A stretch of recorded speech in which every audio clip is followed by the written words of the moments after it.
മഴ മഴ മഴ മഴ ഭയങ്കര മഴ. ഇനി മഴ കൂടുകയുള്ളൂ എന്നാണ് പറഞ്ഞു കേൾക്കുന്നത്. എന്താണെങ്കിലും പണ്ടത്തെ പോലെയല്ല. പണ്ടൊക്കെ മഴ പെയ്യാന്ന് പറഞ്ഞാൽ ഭയങ്കര സന്തോഷമാണ്. ഇപ്പം മഴ എന്ന് കേട്ട് കഴിഞ്ഞിട്ടുണ്ടല്ലോ, ഏത് റോഡ് തോടാവും, ഏത് പുഴയിൽ വെള്ളം പൊന്തും, ഏത് ഡ്രൈനേജ് കവിഞ്ഞൊഴുകി റോട്ടിൽ കൂടി ഒഴുകും, എപ്പോൾ വീട്ടിൽ വെള്ളം കയറുന്നൊക്കെ ആലോചിച്ച് നാട്ടുകാരുടെ ഉറക്കം പോണ അവസ്ഥയാണ്. ഈ രാഷ്ട്രീയം നമ്മൾ ഓരോ സമയത്ത് വോട്ട് ചെയ്യണത് ഇന്നൊരു ചെയ്തില്ലെങ്കിൽ മറ്റൊരു ചെയ്യും എന്നുള്ള വിശ്വാസത്തിലാണ് നമ്മൾ ചെയ്യുന്നത്. എന്ത് ഗുണമുണ്ട്? ആരെ കൊണ്ട് എനിക്കൊരു ഗുണം ഉണ്ടായിട്ട് എനിക്ക് തോന്നിയിട്ടില്ല. ഇനി വോട്ടെന്ന് പറഞ്ഞ സംഭവം ചോദിച്ചാൽ ആരും ഇങ്ങോട്ട് വരാൻ നിൽക്കണ്ടെന്ന് ഞാൻ പറയുള്ളൂ. ഒരു പാർട്ടിക്കാരും വരണ്ട. ഒരാളെ ഇരുന്നിട്ട് ഞങ്ങൾക്കൊരു ഉപയോഗം ഉണ്ടായിട്ടില്ല.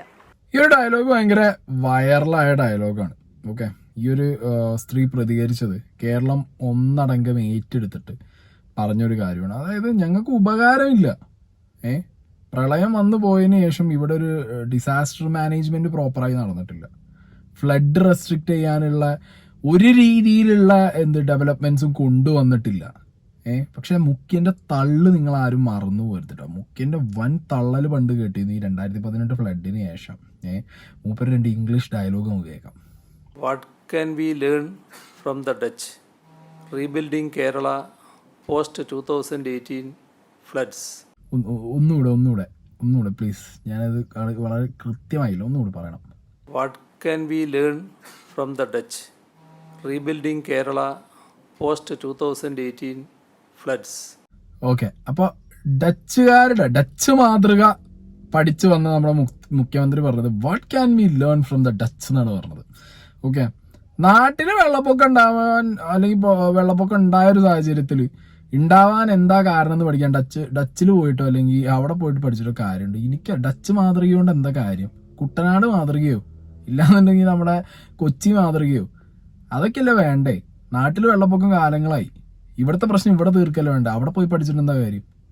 എന്ത് കഥയാണ്. എന്താണെങ്കിലും ഡച്ച് മാതൃക മൂഞ്ചി. മൂപ്പര് ഡച്ച് പോയി കൂട്ടും ഇട്ട് നിന്നൊക്കെ വെറുതെ ആയിട്ടുണ്ട്. മുട്ടത്തെ മെട്രോ യാർഡിൽ നിന്ന് ഒഴുകി വരുന്ന വെള്ളമാണ്. കളമശ്ശേരി മുട്ടം യാർഡിൽ നിന്നാണ് ഈ ക്യൂസാറ്റ് മെട്രോ സ്റ്റേഷൻ പരിസരത്ത് നിന്നൊക്കെ ഒഴുകി വരുന്ന വെള്ളം ഈ റോഡിന് സമീപത്ത് ഇപ്പോൾ നമുക്ക് ഈ കാണുന്ന പോലെ ഇതിനടുത്ത് ഒരു തോടുണ്ട്. ഈ തോട് നിറഞ്ഞ് ഇവരുടെ വീടുകളിലേക്ക് വെള്ളം കയറുന്നു എന്നാണ്. ഇവരേതായാലും പ്രതിഷേധിച്ച് ഈ വീട്ടിൽ നിന്ന് മാറുന്നു. മെട്രോ ഉണ്ടാക്കിയപ്പോ എന്തായി?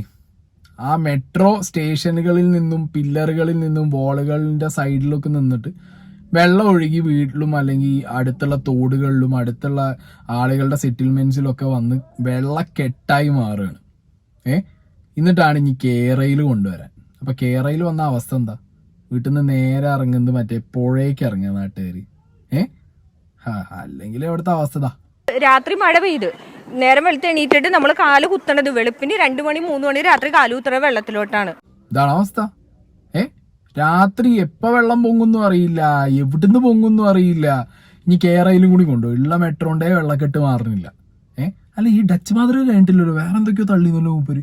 വെള്ളപ്പൊക്കത്തെ അതിജീവിക്കാനുള്ള ഡച്ച് മാതൃക നേരിട്ട് വിലയിരുത്താനും കൂടുതൽ മനസ്സിലാക്കാനും ഈ സന്ദർശനം ഉപകരിച്ചു. ഇത് ശരിയാ, ഉപകാരം ഞങ്ങൾ കണ്ട്. പോയി വന്നിട്ട് ഇപ്പൊ ഇത്രയും കാലമായി, 3-4 കൊല്ലായില്ലേ. ഇവിടെ എപ്പോഴും വെള്ളപ്പൊക്കം ഒന്നും മാറിയില്ല സാറേ. ഒന്നും കൂടി പോണ അല്ല, ഒന്നുകൂടി പോയി പഠിച്ചാൽ നന്നായിരിക്കും. ഇനി വേറൊരു സാധനം, ഇതാണ് എനിക്ക് പറ്റ കോമഡി ആയി തോന്നിയത്. നൂർവാഡിലെ റൂം ഫോർ ദ റിവർ, ആ പദ്ധതി അങ്ങേയറ്റം മാതൃകാപരമായി ഒന്നാണ്. റൂം ഫോർ ദ റിവർ വളരെ മാതൃകാപരമായിട്ടുള്ള സാധനം. ഇതാ റൂം ഫോർ ദ റിവർ ആട്ടാ. ഈ നാട്ടിലുള്ള പലയിടത്തെയും ഡ്രൈനേജിലുള്ള വെള്ളമാണ്, സിവേജ് വെള്ളമാണ് ഇവിടെ വന്നിങ്ങനെ വീടുകൾക്കകത്ത് കെട്ടിക്കിടക്കുന്നത്. വീടിന്റെ അകത്തുള്ള അടുക്കളയിലടക്കം വെള്ളം കെട്ടി നിൽക്കുന്നു. ശരി, മൂപ്പര് പോയപ്പോ ആകെ പഠിച്ച റൂം ഫോർ ദ റിവർ ആണ്. അത് കറക്റ്റ് ആയിട്ട് മൂപ്പര് ഡെവലപ്പ് ചെയ്ത് ഇവിടെ എടുത്തിട്ടുണ്ട്. റൂമിൽ കയറി വെള്ളമൊന്നും ഇതുവരെയായിട്ട് ഇറങ്ങി പോയിട്ടില്ല. ഓരോ മഴ പെയ്യുമ്പോഴും പായും തലനി എടുത്തിട്ട് വെള്ളം റൂമിൽ കയറും വീടിന്റെ. ആ മോഡൽ മാത്രം കേരളത്തിൽ കറക്റ്റ് നടക്കുന്നുണ്ട്. Room for the river. വീട്ടിലെ എല്ലാ റൂമിലും വെള്ളമാണ്. എന്ത് ചെലവാക്കാൻ വേണ്ടിയിട്ടാണോ ഡച്ച് മാതൃക പഠിക്കാൻ പോയത്? എന്നിട്ട് ഇവിടെ എന്തെങ്കിലും മാറ്റം വന്നു? അല്ല, വെള്ളം കയറാതിരുന്നോ? തോടുകൾ നിറയാതിരുന്നോ? ഇനി കേരളയിലും കൂടി കൊണ്ടുപോകാം. എന്നിട്ട് കേരളം ഫുള്ള് എല്ലാ വീട്ടിലും കിറ്റ് കൊടുക്കുന്നതിന്റെ പകരം മറ്റേ വീർപ്പിക്കുന്ന ബലൂൺ ബോട്ട് ഉണ്ടല്ലോ, അത് കൊടുക്ക്. എല്ലാ വീടുകൾക്കും ലൈഫ് ജാക്കറ്റും കൊടുക്ക്. അതാ നല്ലത്. എന്ത് കഷ്ടാലോചിച്ച് നാട്ടുകാർ വെള്ളം പണ്ടത്തെ പോലെ മഴ എന്ന് കേട്ടപ്പോ പേടിയാണ് എല്ലാവർക്കും. ജീവനും കൊണ്ട് ഓടുകയാണ്. കഷ്ടം.